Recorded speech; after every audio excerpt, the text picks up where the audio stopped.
Good evening, everybody. Welcome. This is Dr. Rao. Every day I do kind of association with my friends, right?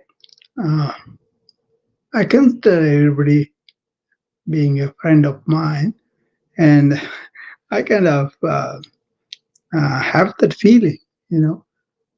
And I was actually trying to get that ancient practice of uh, satsang. And you can see the title I put in there. It's the association of people that are really want to find out the truth of any matter.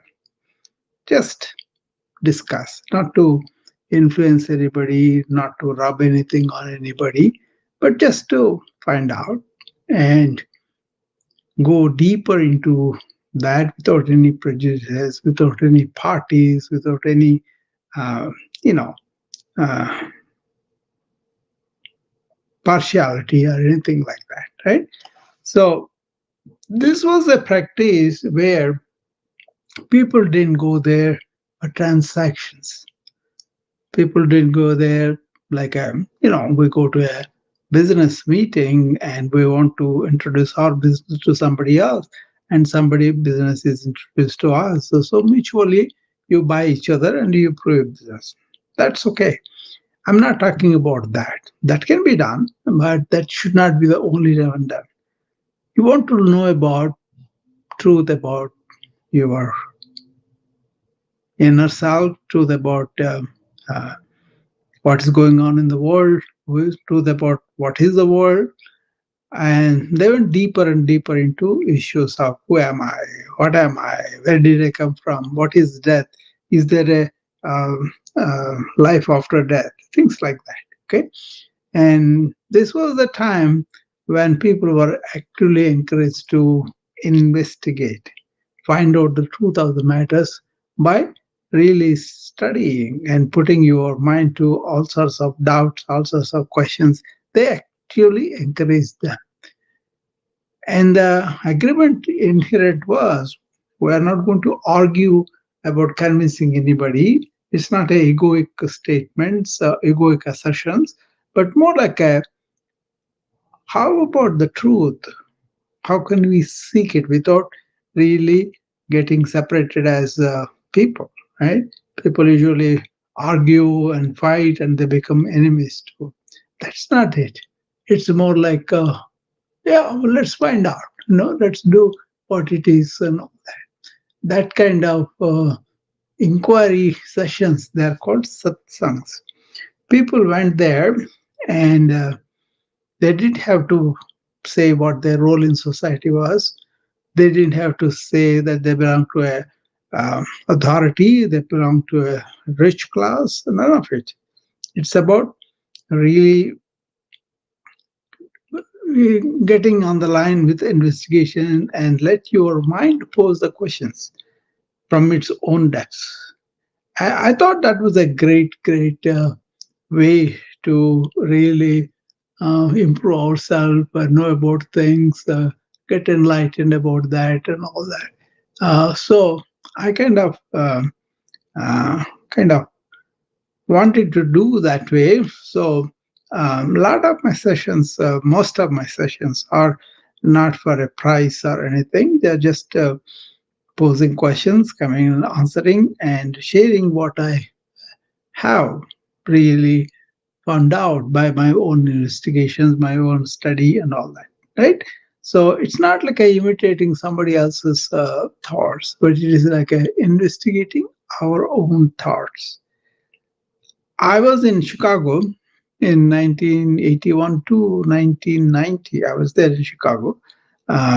So I was in hospitals and working first as a resident, then as an attending, then also had a clinic, and then I used to go to the different clinics of my friends to really provide coverage for them. But then I wanted to do much more than the geriatric medicine I did. So I went to internal medicine and I got that residency in New York. So shifted away.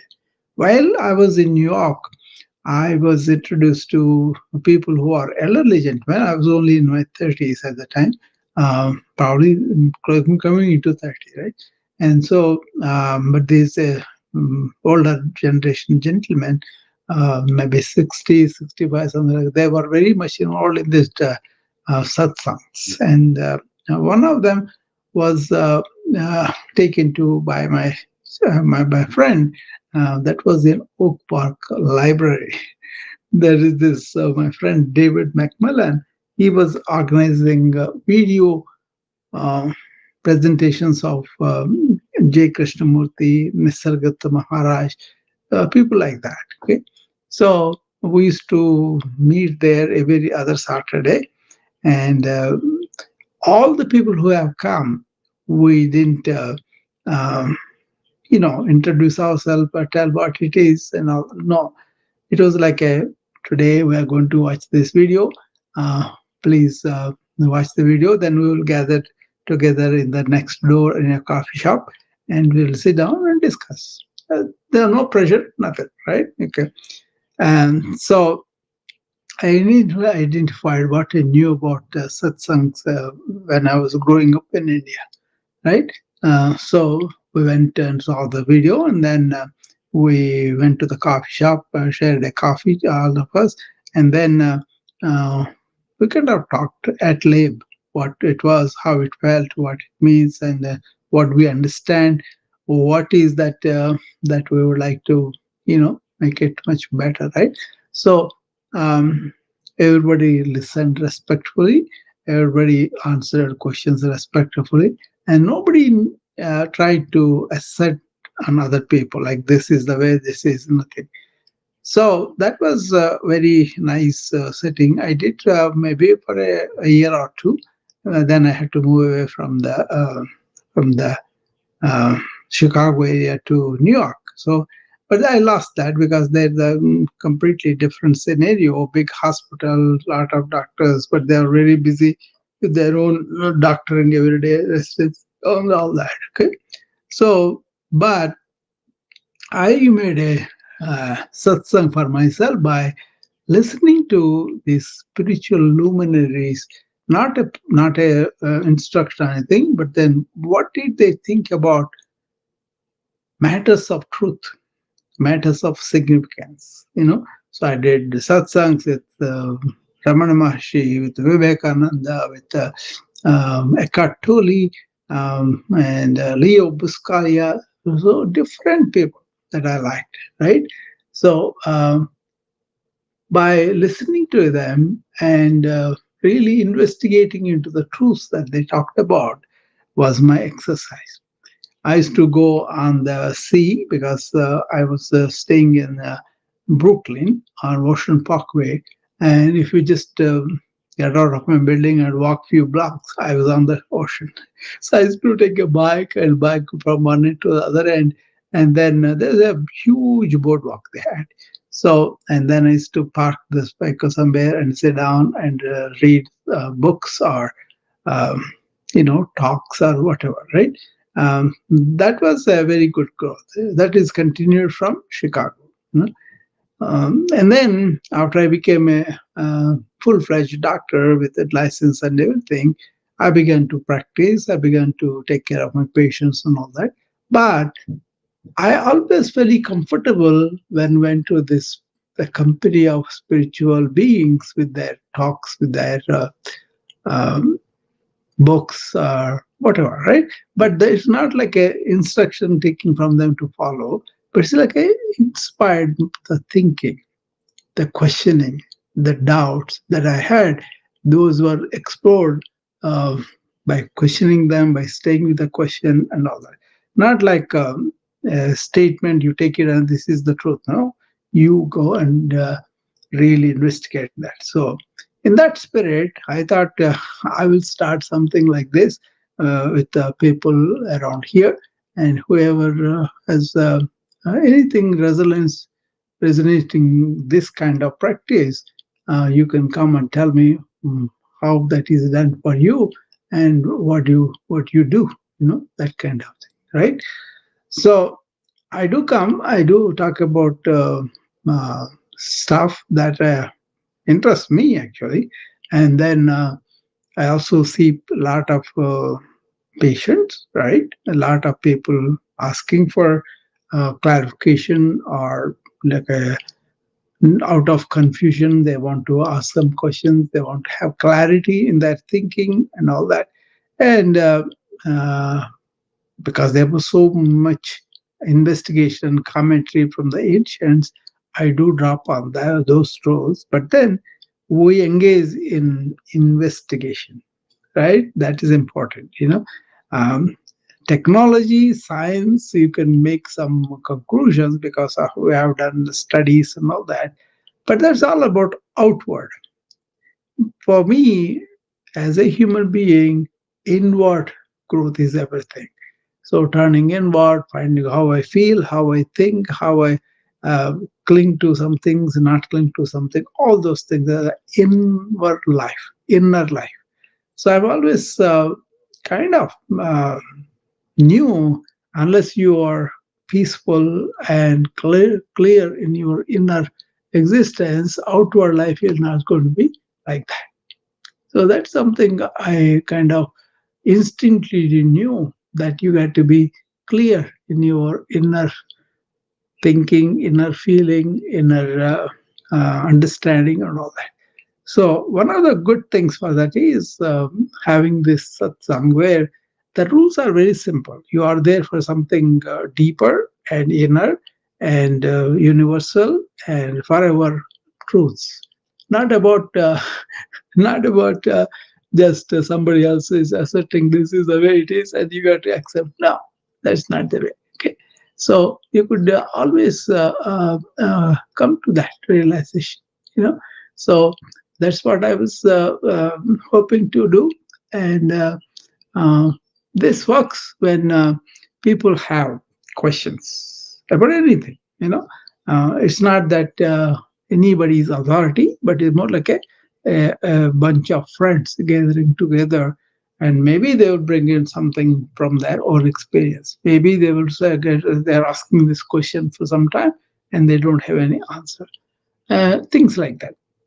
Lot of times people are occupied with making a living, but these kind of meetings are not about that. It's about what is life, why we are the way we are, why we are so divided, why we are having so many problems, both physically, mentally, and all that. So that kind of thing. Okay.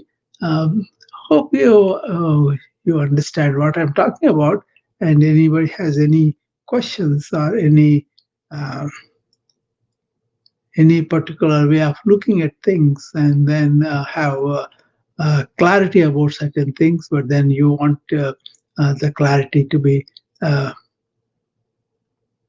here and now, you could always come and talk about it.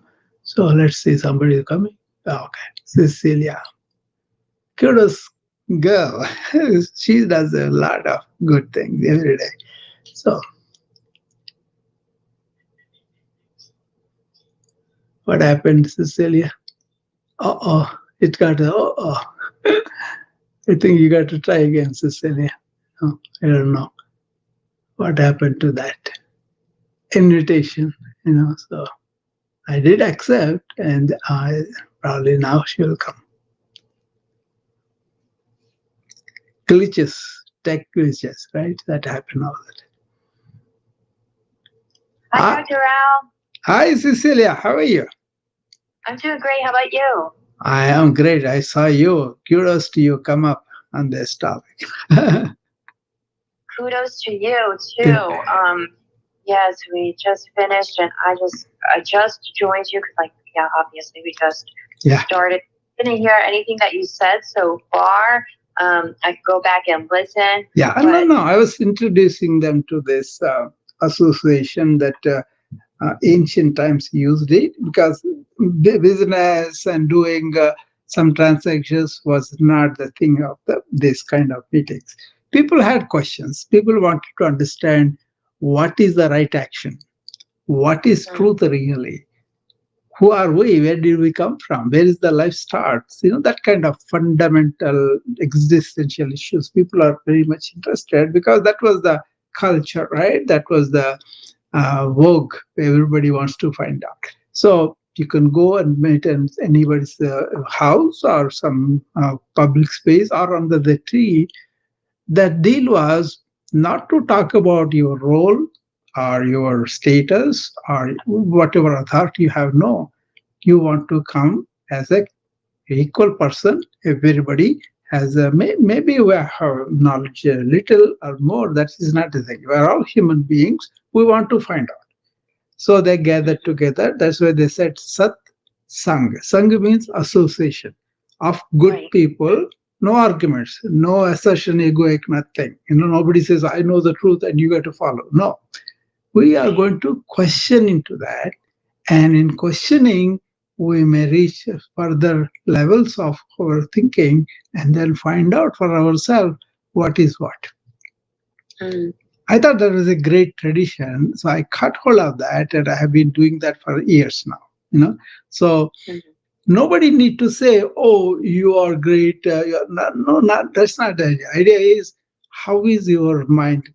Is it clear, or is something confused? But if you could be confused too, because on the way of truth, you may be landing up certain plots where it's not clear. So you are looking for the clarity, but doesn't mean you have to follow my clarity. You see what I mean? Yeah, that's the tradition I was introduced in Chicago, and that was great because 10, 20 people met Cecilia every other week. For 1 year, I didn't know who did what.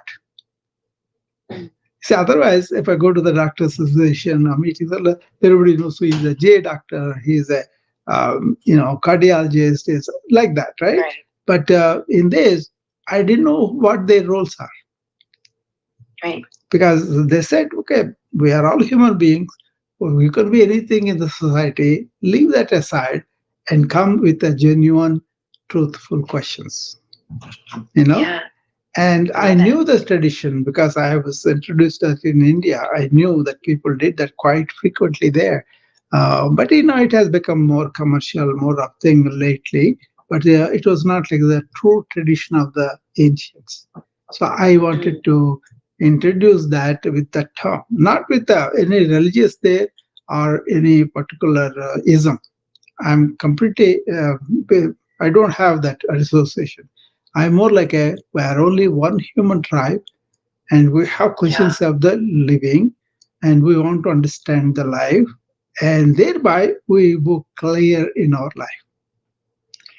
I love it. And could I ask a question? Yeah, sure, please.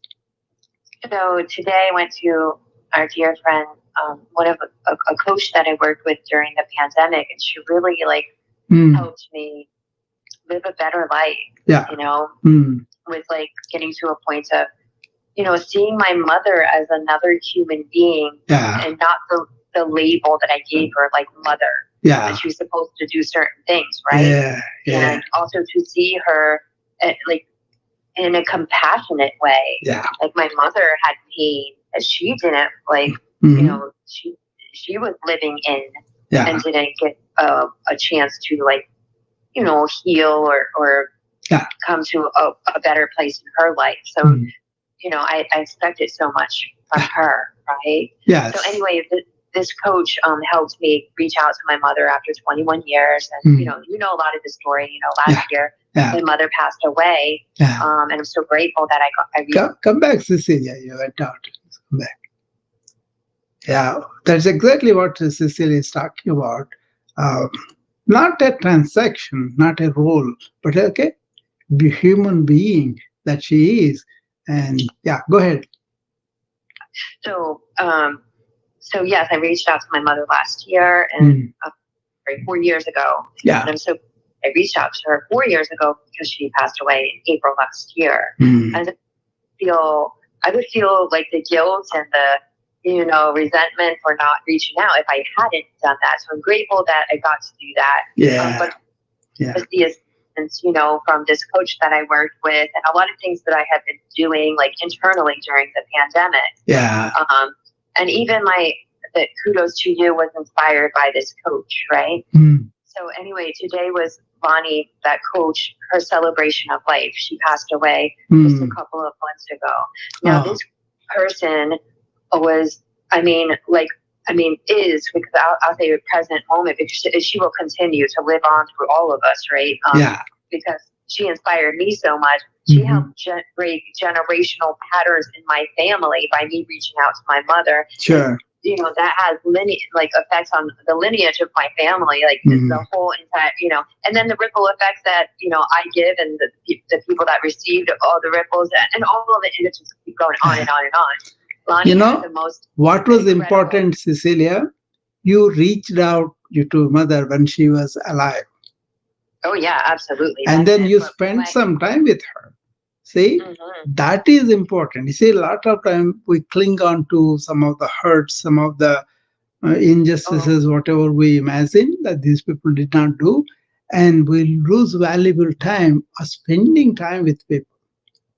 Well, I got to tell you that, I didn't spend time with my mother even after I reached out. Like, my mother was very unhealthy mentally. She was dealing with her own depression. She isolated herself from the family. And so even though I reached out to her, I let her know communication was open. She invited me to go visit her, but then she just kind of kept coming up with excuses. And I just told her I didn't reach out with expectations. I just reached out to let her know that the door was open for communication. But I didn't want to keep hearing excuses. I didn't want to keep hearing things. I just wanted her to know that the door's open. The love is there. Yeah. And so at least your heart is clear, Cecilia. Absolutely. Yeah. But again, I want to come back to the coach, because Lonnie passed away, and she helped. She was so, her goal was to help 1 million women. Yeah. And she had more energy than any man I know. Yeah. I mean, she was capable of doing anything athletic. Yeah. Her heart was amazing. Everybody that has met her just says positive things about her. Why did she die so young? You said 60 years or something. She was 38. My mother passed away at 67, but this coach I'm talking about, that I went to her celebration today, 38.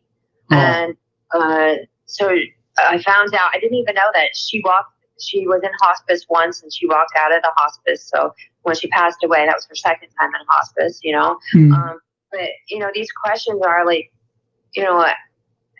and it sounds crazy to say, but if anyone were to die, we wouldn't think it would be Lonnie, because of, how well she ate. Yeah. Amazing mindset, how many people she's helped, and the love that she had for other human beings, and just wanted to be there to support others, right? So that's the key word, love.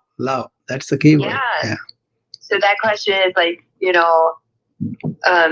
do we come in here with these paths, knowing already that, hey, I'm coming in here to make this quick impact, and I'm going. Do we know that beforehand? Yeah. Because of course, we're all gosh, we can't believe that she's gone. But also, I'm so grateful for having that relationship, but also seeing the amazing potential of another human being gives us so much inspiration to if she can, we can, right? Yeah. In the context of this satsang, Cecilia, when you go to a place where it is, you will explore that. What was that Lonnie had that love for everybody? How is that she doesn't identify with anything and then she gives love? And what is that loving nature? You can question that, and you can find out about that. Not a conclusion, but your mind takes on a journey of discovery. Yeah. And she really, I feel grateful because, she definitely passed on a lot of, even the way she coaches, how she was But this wisdom is there, Cecilia. This wisdom is there. Some of the people want to share it, like your coach, Some of the people may not be able to share it, but they live it. You see, your coach lived it, and then she shared the love and everything with you, and then that stays with you. In that way, Lonnie is living with you. Absolutely. Forever. Exactly. Yeah, exactly. Not just with me, Yeah. through everyone, that's No, around me. through you really make her come alive. See, that's what I mean. See, you are able to relive the experience, the things that happened with her that she shared, and she allowed you to grow you from within and all that. That is what you are making her live in the life. That's what I mean. Yeah. Yeah. I guess, most people want to know, like, why her? Yeah. Why is she gone? No, that is the life too. Because it's not about the length we live, it is about how we live. Yes, yes, Right? yes. Actually, I know a couple of people, extraordinary people. One died at around of 32 years, another one died at 39. And both are their works are actually. I'm writing a book on 5 spiritual luminaries that I'm going to go to their birthplaces and highlight their message, and especially how that message is not from a religion or thing, but how that is wisdom useful for us in this information age. That's the relevance for me. Otherwise, you just talk about things and then that's it. But then, how can you improvise your life, improvise your stress and burnout, things like that? Don't think that's practical because I see people with suffering, but I want to have, especially young people, going to have a very uncertain with all these things going on with the weather, with politics, with you know all the things that are going to AI. So many uncertainties young people are living now. If you talk to them, the millennials and all that, they have a lot of uncertainty coming up also, especially with the AI taking over. There will be a lot of uncertainty. So, but isn't there? I mean, even before AI, even before politics, even before these things that you're talking about, there's always uncertainty. Oh yeah, but it is more now because of the scale with which changes are happening. You take the weather, you take the technology, or you take general geopolitical tensions, the things that are going ahead at a very very enormous scale, and people in their minds they're scared about them. That's the question. That's the thing. You see, what I'm going to point out is it's not your thinking, but understand what is the reality in front of you. Don't imagine and work your mind up about tension, depression. That is what is really needed. Then outward things could be pretty bad, but then you could be peaceful and quiet. Not because, right. Yeah. That's. I wrote that book. It's called. I did not release it. I don't release the books that easily. I write it for myself lots of times, but I will release this because a documentary is planned for these 5 luminaries, who they are, what is their life briefly, and then what is their message, how that is here. For example, they talk about being in the present moment, right? But everybody says in different way, But then a lot of people are trained to think a lot all the time. And that itself becomes a problem because they talked about what is in front of you, pay attention to that. Don't bring so much data, but rather perception of what is happening, you can see and act. That is very needed now because of the information age, information overload, brain fog. A lot of things are thrown at us for attention. They want to sell, that's why they throw it, and then we grab them. So that kind of thing. Can you be quiet in your mind and be focused on the present moment? That's a challenge. I teach that to a lot of people, but it's a challenge. So something like this for the young people, if we can introduce, I want to be very simple. I said the book is Modern Mind, Ancient Heart. Oh, I love that. Yeah. Beautiful. Yeah, I wrote the script also, and I sent it to a producer. And I was supposed to go to India and go to the place, but that seems to be a big task because my family says it's very hot out there right now. Don't go. and then also traveling those 5 places is kind of a challenge too. So they were worried about that, and see how I work it out. But I made my script, I sent it, and also I'm going to do it my own videos, and they may add whatever they can. So it's like a very simple question. I'm going to start here in the United States. Who is this United States doctor who migrated from India, but he is living modern scientific medicine as a practice for him? And then why is he so much influenced by this ancient spiritual luminaries, not about a particular religion, but a different thing, right? And what is it that he transformed himself? And his own illnesses, everything will overcome, and he's living a quality life and really enjoying his life and sharing with it. Yeah. That's what I want to about, not about me, but about those truths, those wisdoms that they can assimilate in their life so that they don't have to suffer like us. Right. Yes, absolutely. And I just wanted to share before I go, because I need to run soon. But I went to Atlanta. I saw Sadhguru last week, which was really beautiful, because one of the people that really had made a huge impact in my life as well in the past 5 years, and that was wonderful. And he's on a book tour. Well, he was about death only being for the dying.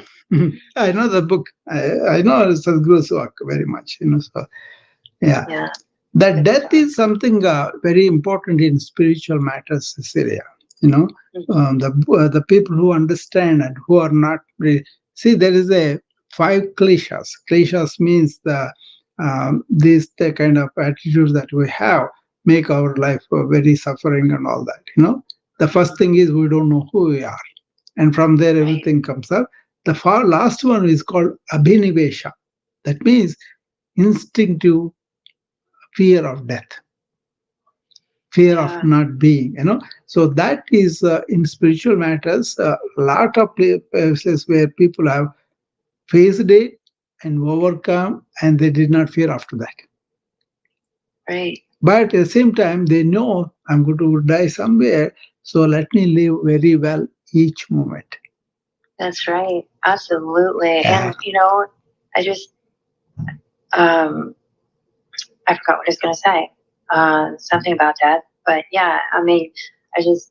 I'm grateful for all the time that I have. And I try to remind everyone that, it's urgent that we live our lives now in peace and joy and fun and play and happiness. And, because we don't know how long we have. And, it seems to be going by very quick these days. Yes.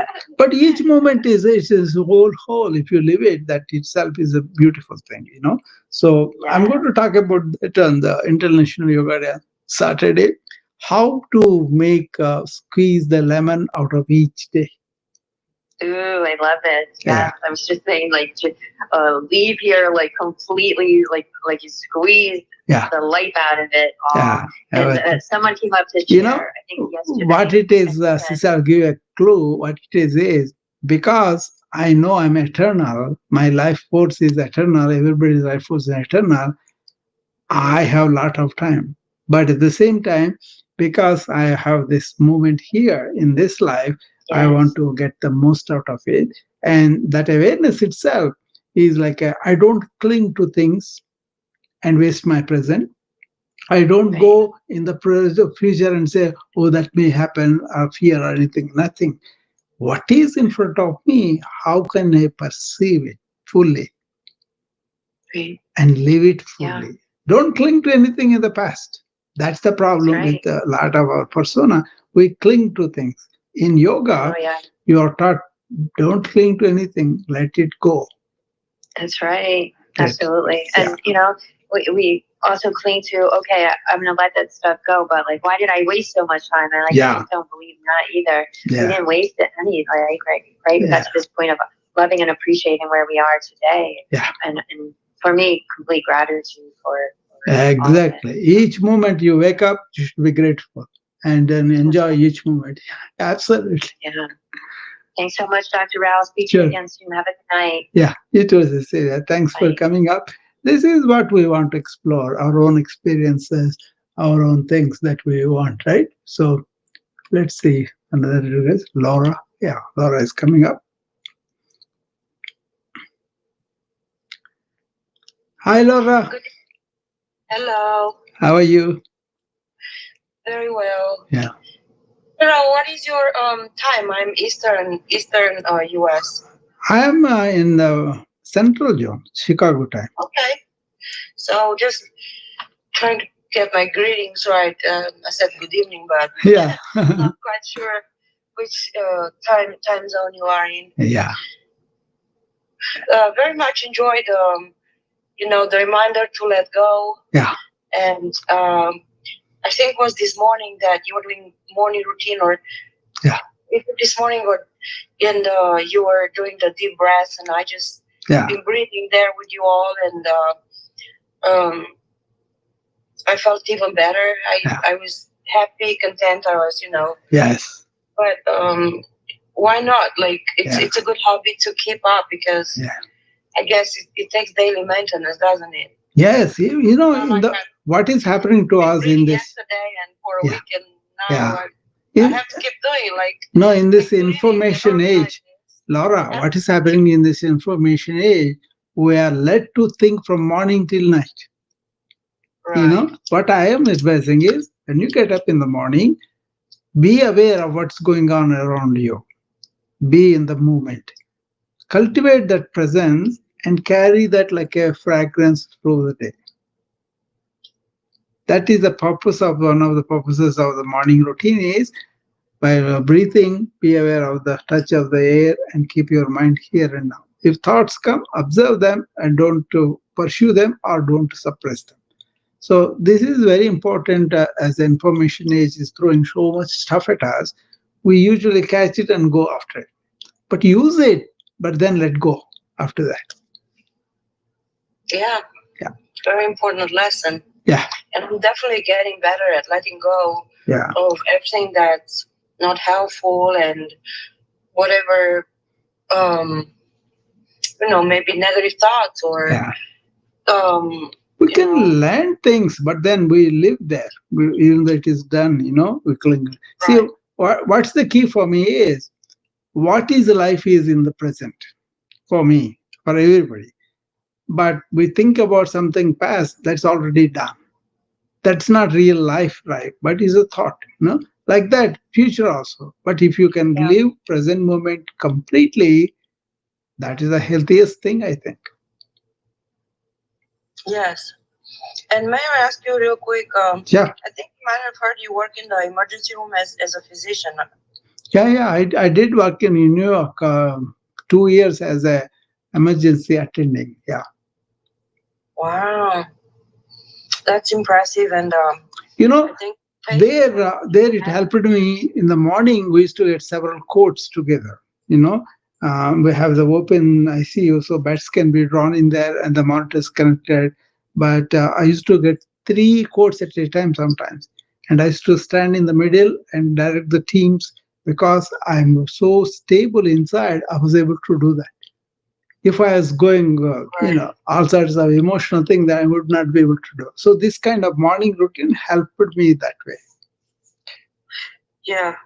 I mean, I can't even imagine working in the emergency room. Yeah. I did work in a hospital at some point as a mental health specialist sitter, and I don't think I could have worked, because there were some who were doing the same job like I did, but they were working in the emergency department, and I think that was much more intense, and sometimes maybe aggression they had to deal with and all of that. So I was just praying. I know I probably was. It is needed, but then I wanted to help people even before they become ill like that. See, my thing is make them live well, not illness. Yeah. Now, prevention. Yeah. Now I'm doing in a major way. My mantra is now proactive wellness. How proactive you are about your wellness. Yeah. From morning till evening, I teach that for people. Yeah.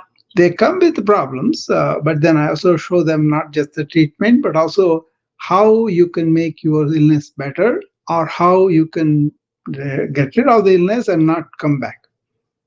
Yeah. So that kind of. Have a good evening. Bye. You too.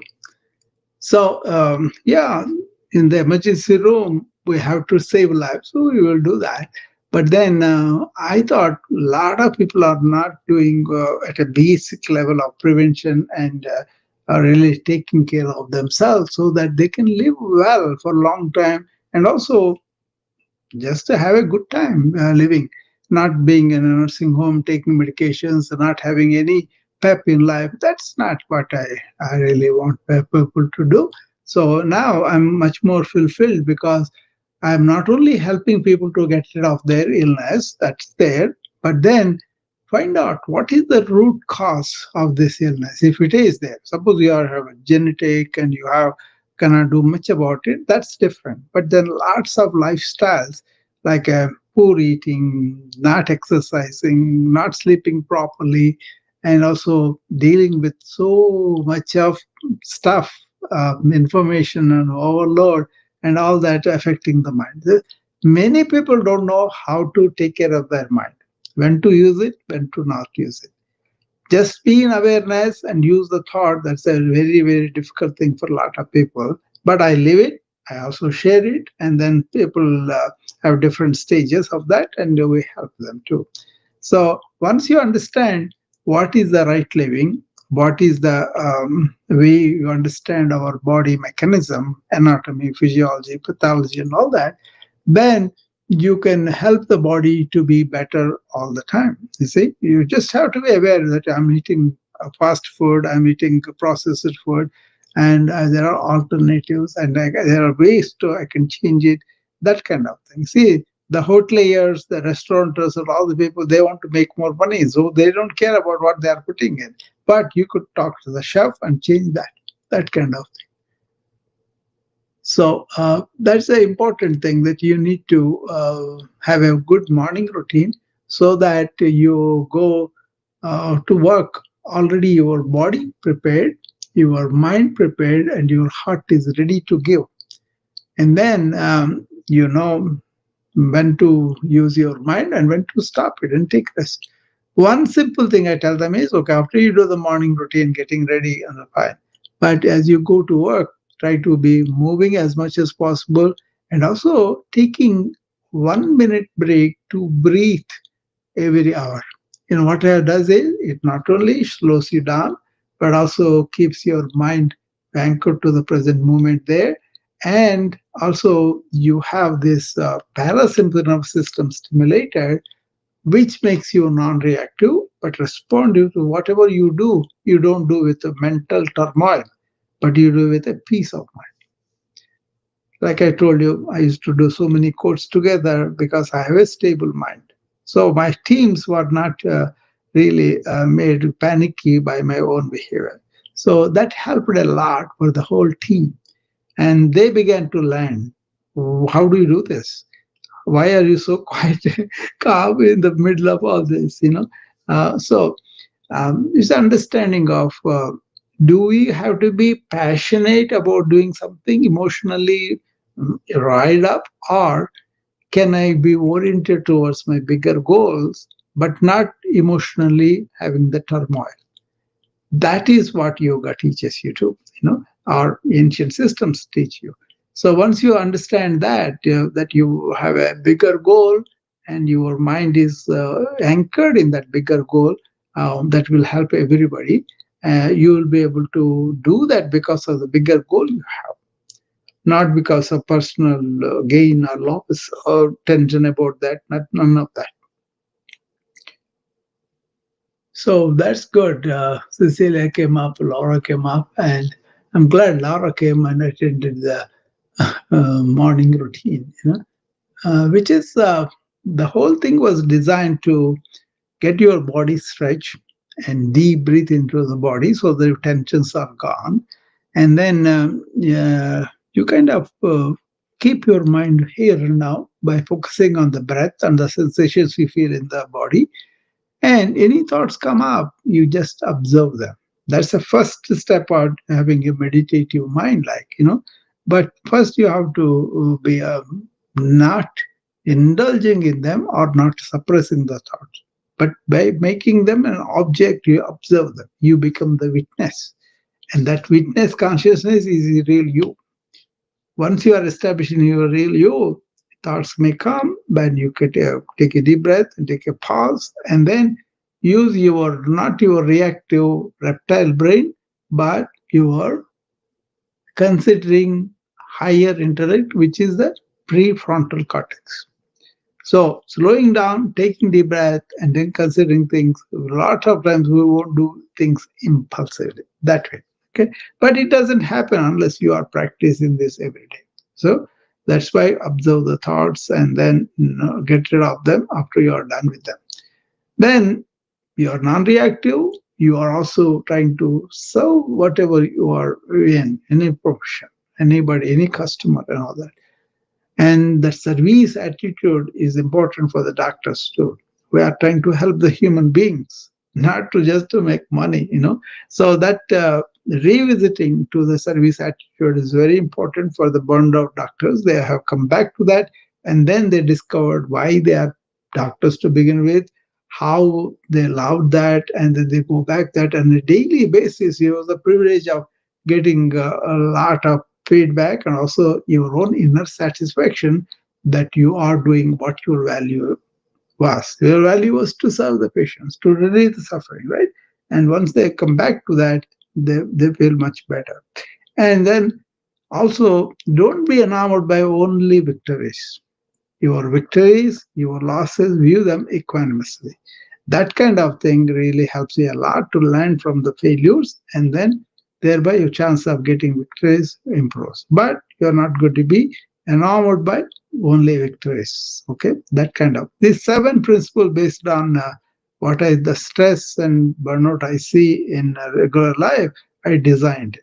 So you come, you'll be seeing me and doing the stretching, breathing, and being here and now, and observe my thoughts. And then I cultivate this non-reactive responding attitude, service attitude, equanimous to both victories and losses.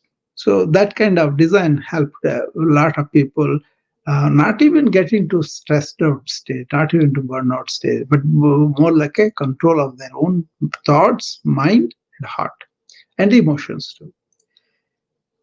So remember this word satsang. So whenever I bring the satsang, doesn't mean I'm going to come and tell you some principles and you have to follow. No, encouraging you to question and doubt things of existence, and then not according to some intellectual, not according to somebody wrote a book, but you want to conduct your own inner investigation of anything, truth of that matter. So that's why this is association of truth seekers of any matter, and there's no authority, but more like a truth is the authority, not the authority as the truth. Usually people say, I have a degree, I have this and that, but that's why I'm an authority, you listen to me. No. There is only one truth. Everybody has to go there, and then different people have different methods. That's fine. But important thing is, don't assume everybody is an authority and the truth, or just because they have some erudition, some talkativeness, some shrewd mentality, doesn't mean that they know the truth. They may not even know their own ignorance of their own mind, But what you want to do is you want to take those questions and you question by yourself, what is that makes sense to you? What is the truthfulness, And also you see, what are the instruments you are using?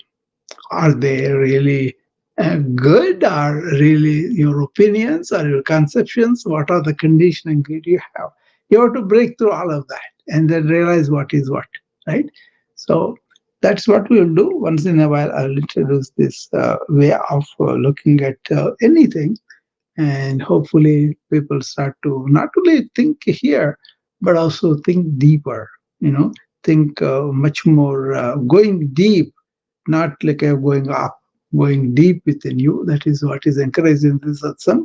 So you don't need anybody to be a particular role or particular relationship with you, but is the question that is posed is important for us to investigate. Anybody else want to come and talk a little bit about this or ask me questions about this? You are more than welcome to come and talk about it.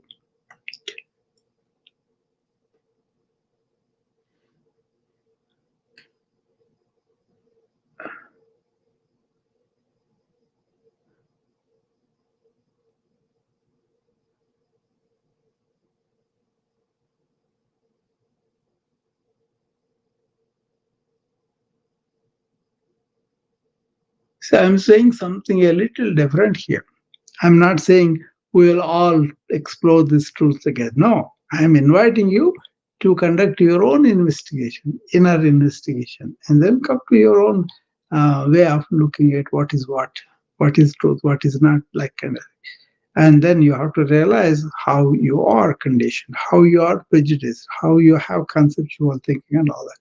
So when you question your own conclusions, then you are on the path of real truth. Okay. So it's not about somebody else giving you the clue. It's about you finding out by yourself, by your inner investigation. Okay.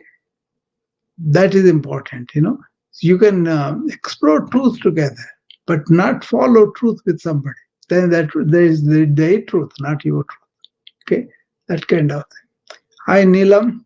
How are you? I haven't seen Neelam for a while, I think. Satsang, we're talking about Neelam today. It's about gathering people together and investigating into the truth.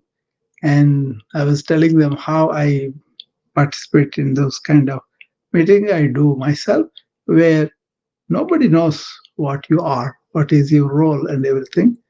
But it's about an existential issue that we take up and then investigate. We allow our mind to go deeper and deeper into ourselves and gather a lot of our own intuitive answers from the what is really truth. Sometimes we could be prejudiced by our own conditioning. You have to realize that too. Put it aside and come to a beginner's mind and investigate.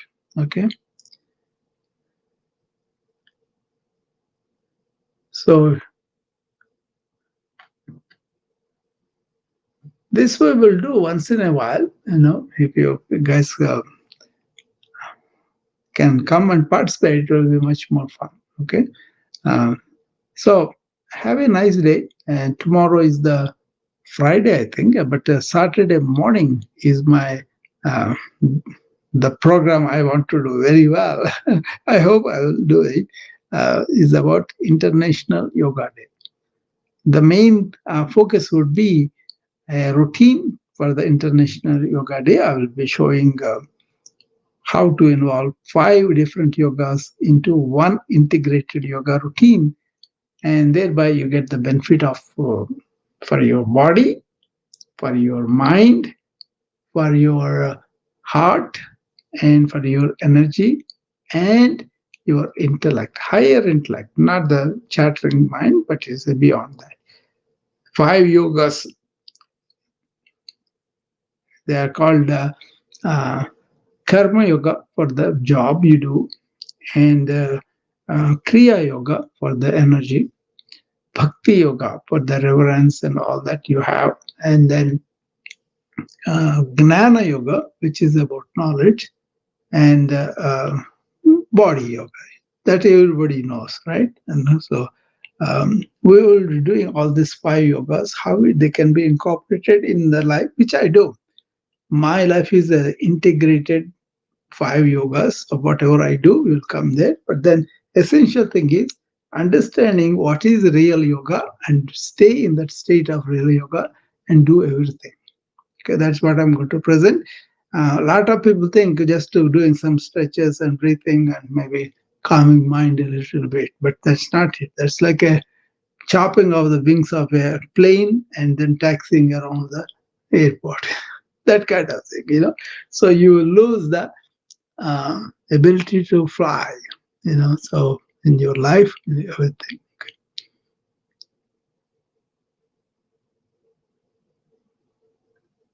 So you can look forward to that on Saturday, 7:30 Central Time in the morning, 7:30 a.m. Central Time. That is 8:30 a.m. Eastern Time and 6 p.m. in India on Saturday, because they are ahead of us, right? And I will be doing a prayer for Patanjali, the guru that wrote that Patanjali Yoga Sutras, and then we will do some breathing, some sun salutations, and some vinyasa. Vinyasa is a series of asanas you do, and then we'll do a routine to really identify who we really are. Shambhavi Mudra, they call it. And then we will have a talk about what is real yoga, what is integrated yoga, how our daily life can be with this integrated yoga much more coherent. Not according to a ism, Hinduism or whatever. No, I'm not like that. It is about understanding what is real wisdom. How can we stay there? I don't have to be separate from other human beings by identifying with a particular religion, particular country. Yoga is like a science, it's a gift from India to rest of the humankind. And that's why they declared International Yoga Day several years ago, and I've been doing every year. And but this year I want to make it something special. Really want to make people think about what is real yoga, and then get the immense benefits once you understand that. Okay, your own mind, your own thoughts, your own feelings, your own affiliations, all these things are against that. But if you are integrated yoga, then you will realize who you are, and that is very, very powerful in a way. Okay, I will stop here if nobody else is coming up. And thank you for joining me, and I will see you again on Saturday morning, 7:30 a.m. Central Time. Okay, bye-bye.